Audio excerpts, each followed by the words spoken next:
नमस्ते, good morning friends. सो आज से हम शुरू करेंगे हमारा इंग्लिश लर्निंग सेशन।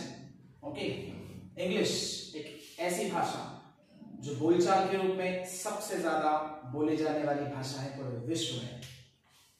भाषा होता क्या है आखिर? What is a language? Language is a means of communication. जब भी हमें हमारे विचारों को, अपनी बातों को, अपनी फीलिंग्स को कम्युनिकेट करना हो, आदान प्रदान करना हो, तो हम इंग्लिश भाषा का उपयोग करते हैं या उसके जैसी दूसरी भाषाओं का उपयोग करते हैं। वैसे तो हम हिंदी और हमारी जो मातृभाषा है अपने अपने क्षेत्रों की उसका भली भांति से उपयोग करना जानते हैं, लेकिन इंग्लिश का भी उपयोग हमें अच्छी तरह से आना चाहिए। ऐसा नहीं कि इंग्लिश आपको नहीं आएगी तो आपकी प्रगति नहीं होगी, आपका विकास नहीं होगा। आप अपनी भाषा में रहकर भी अपनी प्रोग्रेस, अपना डेवलपमेंट कर सकते हैं। लेकिन अगर आपने इंग्लिश सीख ली तो उसमें कोई बुराई नहीं है, बिकॉज आज हर लेवल पर इंग्लिश का एक महत्व है। इसे हमारा सौभाग्य कहें या दुर्भाग्य कहें, हम भारतीय लोग अवसरवादी होते हैं, हम कहीं भी अवसर ढूंढ लेते हैं। तो इंग्लिश से हम अपना मतलब, इंग्लिश से हम अपना जो समाज है, हम हमारी जो सोच है उसको और ठीक कर सकते हैं। इंग्लिश हिंदी दोनों ही भाषाओं का अपना महत्व होता है। और हमारे एक बहुत अच्छे सर हैं मिस्टर देवेंद्र कुमार दैया, उन्होंने बहुत अच्छी बात कही है हमेशा से। जब भी उन्होंने मुझे इंग्लिश सिखाई है मेरे बाल्यकाल में, और जब भी हम मिलते हैं तो बातें उनकी याद रहती हैं। वो कहते हैं हमेशा कि इंग्लिश जो है हमारी चाची, आंटी, बुआ जैसी होती है और हिंदी या संस्कृत हमारी माँ या माता जैसी होती है। ऐसा क्यों? बिकॉज आपको याद होगा कि जब भी घर में हमारे खाना बनता है तो हम जब छोटे बच्चे होते हैं हमारे मम्मी का खाना, हाथ का खाना हमें अच्छा लगता है। लेकिन किन्हीं कारणों की वजह से अगर हमारी मम्मी घर पे ना हो या वो खाना नहीं बना पाए तो हम हमारी चाची, बुआ, दादी का हाथ का खाना भी खा लेते हैं। तो इसका मतलब ये नहीं कि जब हम उनका हाथ का खाना खाएंगे और तो हमें वो खाना ही खाना है, बस नहीं। बैलेंस और भाषा एक बहुत अच्छा माध्यम है। आज दुनिया में जो भी समस्याएं हैं या जो भी समाधान है वो भाषाओं के बूते पर ही होते हैं। आज लड़ाई जो है वो बाउंड्रीज की कम रहकर भाषाओं की ज्यादा रह गई है। इसीलिए आप देखते होंगे हमारे भारत देश में 28 राज्य है और कहीं न कहीं वो भाषा के आधार पर है। या हम हमारे देश को देखें, हम अलग अलग देश को देखें, पाकिस्तान को देखें, चाइना को देखें, रशिया को देखें, उनकी अपनी अपनी भाषा है। तो ये जो भी लड़ाई आपको दिख रही है, जो भी आपको संघर्ष दिख रहा है दुनिया में, वो भाषाओं के ऊपर है। तो जितनी ज्यादा भाषाएं आपके पास होगी उतने ज्यादा आप सशक्त होंगे। तो भाषाओं का ज्ञान होना चाहिए। इंग्लिश के साथ साथ आप दूसरी भाषाएं भी सीखें, but English is the primary language with no doubt. हमें सीखनी पड़ेगी और अगर नहीं सीखी तो कहीं ना कहीं हमें ऐसा लगेगा कि हाँ हम थोड़े पीछे हैं। तो अब पीछे से आगे आने का वक्त है और चलिए इंग्लिश सीखना शुरू करते हैं। और किसी भी चीज को सीखने के लिए हमें कुछ स्किल्स का नॉलेज होना चाहिए। So let's talk about those skills. LSRW world wide this is known this 4 skills. कोई भी चीज आपको सीखनी है, कोई भी भाषा आपको सीखनी है, कोई भी मीडियम में आप हो, इंग्लिश में, हिंदी में, मराठी में, गुजराती में, पंजाबी में, मलयाली में, या आप कोई भी ज्ञान अर्जित कर रहे हैं, आपको इस मेथोडोलॉजी से ही जाना पड़ता है, नोइंगली और अननोइंगली। सबसे पहले होती है लिसनिंग अर्थात सुनना। दूसरी होती है स्पीकिंग अर्थात बोलना। तीसरी होती है रीडिंग अर्थात सुनना, माफ कीजिएगा, पढ़ना। और चौथी होती है राइटिंग, इट मीन्स लिखना। अब आप यहां फ्लो देख रहे होंगे कि किस तरह से मैंने इसे लिखा है और किस तरह से यहां पर है कि पहले आपको क्या करना है, रीडिंग, राइटिंग और लिसनिंग और स्पीकिंग। सबसे पहले आपको लिसनिंग करना है। जब आप चीजों को अच्छे से सुनते हैं, समझते हैं, तो आप उसे सीख पाते हैं और ये सच है। लेकिन हमारे यहाँ पर अगर हम देखें, हमारी जो स्कूल पद्धति है, हमारी जो शिक्षा पद्धति है, वहां पर ज्यादातर जोर कहाँ दिया जाता है, राइटिंग पे दिया जाता है। और जिन जगह पर लिसनिंग पर जोर ज्यादा दिया जाता है, उस संस्था के, उस विद्यालय के बच्चे बहुत आगे होते हैं। ये चीज आप अनुभव कीजिएगा अगर आपने अनुभव नहीं की है तो।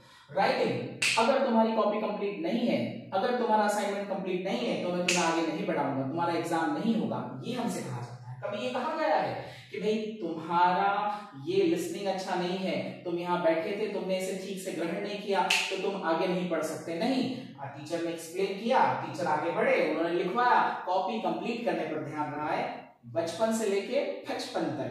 यही चीज हमारी एक सिस्टम में आ चुकी है, जहां गलती है बट हम किसी एक व्यक्ति या एक संस्था को हम इसके लिए जिम्मेदार नहीं ठहरा सकते हैं। हाँ, कई लोग हैं जो इस पद्धति के अकॉर्डिंग चलते हैं और उनके मार्क्स भी अच्छे आते हैं और वो आगे भी बढ़ते हैं। तो आप जब भी ध्यान रखिए, कुछ भी पढ़ रहे हो तो आपकी लिसनिंग बहुत अटेंटिव, बहुत केयरफुली होना चाहिए। रोज हम एक एक दो वर्ड्स और धीरे धीरे इसे बढ़ाएंगे कि वर्ड्स का खेल हम समझ पाए। तो आज के हमारे 2 वर्ड हैं, वो है लिसन एंड हियर। ये कॉम्पिटिटिव एग्जामिनेशंस की तैयारी करने में और समझ सोच रखने में भी आपको बहुत मदद करते हैं। दोनों का मतलब आपके लिए समान होगा कि भाई लिसनिंग का मतलब है या लिसन का मतलब है सुनना और हियर का मतलब भी है सुनना। बिल्कुल सही, दिखने में दोनों एक जैसे हैं लेकिन दोनों में बहुत सारा अंतर है। लिसन का मतलब होता है कि कोई भी चीज आप केयरफुली सुने, और लिसन का मतलब है सिर्फ सुनना। क्या आपने किसी चीज को सुना है, बस सुन लिया, इधर से सुना इधर से निकाल लिया, ऐसा भी हो सकता है। लेकिन अगर आप किसी चीज को लिसन कर रहे हैं तो आप उसको बहुत ध्यान से सुनेंगे और उसे अपने मन मस्तिष्क में बिठाएंगे। फिर आप जब आप कोई लैंग्वेज सीख रहे हैं, जैसे कि यहाँ इंग्लिश सीख रहे हैं, तो भाई आप लिसनिंग करेंगे, आप स्पीकिंग करेंगे, आप बात करेंगे, आप समझेंगे। आपके जो प्रश्न हो आप कक्षा में, क्लास में, लेक्चर में अपने टीचर से पूछिए, अपने फ्रेंड से पूछिए। बाद में रीडिंग, फिर आप उसे ध्यान से रीड कीजिए और रीड करने के बाद आपकी समझ और डेवलप होगी और अंत में आती है आपकी राइटिंग। तो writing comes at the last and listening comes at the first. And this is not my homemade recipe कि भैया ऐसे याद करो, no, this is well established theory. और वो थियरी अगर किसी साइंटिस्ट ने, किसी एजुकेशनलिस्ट ने एस्टेब्लिश की, ऐसा नहीं है। अगर आप हमारे घर में भी ये थियरी देखोगे तो ये एस्टेब्लिश्ड है। आपने अपने आसपास कोई छोटे बच्चे को देखा होगा, या आपने ऐसा किसी एक अपने घर में एक छोटे से बच्चे को बड़ा होते देखा होगा। क्या उसे मम्मी पापा लिख के बताया जाता है? नहीं, वो पहले उसे सुनता है, समझता है, फिर उसके बाद उसे बोलने की कोशिश करता है। तुतला के बोलता है, ठीक से बोलता है, कच्चा बोलता है, पक्का बोलता है, फिर उसे वो रीड करता है और आखिर में जाके वो रीड करता है। बच्चा जब केजीज में स्कूल जाता है तब भी वो कोई एबीसीडी लिखना शुरू नहीं कर देता है। पहले वो एबीसीडी सुनता है, पहले वो पोएम सुनता है, पहले वो कविताएं समझता है, सुनता है, फिर उसे पढ़ता है, फिर बोलता है, फिर पढ़ता है, उसके बाद में जाके वो लिखता है। तो ये जो आज आप सीखने जा रहे हो, ये एक कुंजी है, ये एक छोटा सा एक बीज है, अंकुर है। अगर आपने आपके पढ़ने समझने में इसे एस्टैब्लिश किया, इसे रखा, तो मेरा दावा है कि आप कोई भी चीज को अच्छे से सीख पाओगे। और इंग्लिश ऐसी भाषा है या कोई भी भाषा ऐसी है जो रातों रात नहीं आती। सिर्फ 30 दिन का मैं आपको नहीं बोलूंगा कि आप 30 दिन का लेक्चर सुनो, 30 घंटे लेक्चर सुनो, आप इंग्लिश के ज्ञाता बन जाओगे। No, not at all.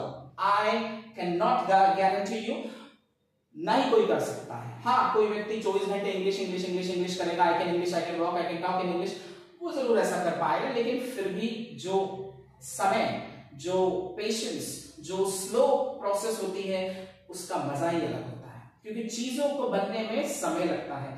एक अंकुर धीरे धीरे करके एक सैपलिंग, एक छोटा पौधा, फिर थोड़ा सा प्लांट और फिर एक बड़ा ट्री बनता है, फिर उसमें से फूल, उसमें से फल आते हैं। लेकिन अगर आप सोचो नहीं मुझे तो अभी चाहिए चमत्कार, चमत्कार दुनिया में नहीं होते हैं। कर्म का फल मिलता है और धीरे धीरे मजा लो इंग्लिश का। जहां से आप सीखते हो, कोई भी चैनल से, कोई भी माध्यम से, धीरे धीरे सीखो, बट कॉन्सिस्टेंसी, कॉन्स्टेंटली, कंटिन्यूअसली आपको इस पर ध्यान देना पड़ेगा। ठीक है, तो चलिए आगे बढ़ते हैं। हमारे पास में 2 स्किल्स हैं यहाँ पर, अगर आपको दिख रहा होगा। पहली है लिसनिंग रीडिंग, इसका ब्लॉक बनाते हैं। ये आपकी होती है रिसेप्टिव स्किल्स। रिसेप्टिव का मतलब क्या होता है? जो आप ग्रहण करते हो। अभी मैं बोल रहा हूं तो आप क्या कर रहे हो? रिसीव कर रहे हो, आप उसे ग्रहण कर रहे हो। आप कोई किताब पढ़ोगे, आप कोई नॉवेल का वाचन करोगे, आप किसी न्यूज़पेपर को पढ़ोगे, तो वो भी कैसी स्किल होती है? रिसेप्टिव, क्योंकि आप नॉलेज को गेन कर रहे हो, आप अपनी वोकेबुलरी को, अपने नॉलेज को बढ़ा रहे हो। और इसी तरह से दो स्किल्स आपके सामने और हैं यहाँ पर, स्पीकिंग और राइटिंग। आज मैं आपके सामने जो बोल रहा हूँ, जो मैंने मेरे समय के अनुसार सीखा है वो चीजें मैं बोल रहा हूँ, जो मैं यहाँ लिख रहा हूँ, जो मैंने प्रैक्टिस किया है वो मैं कर रहा हूँ, तो ये मेरा प्रोडक्शन है। This is my productive skill.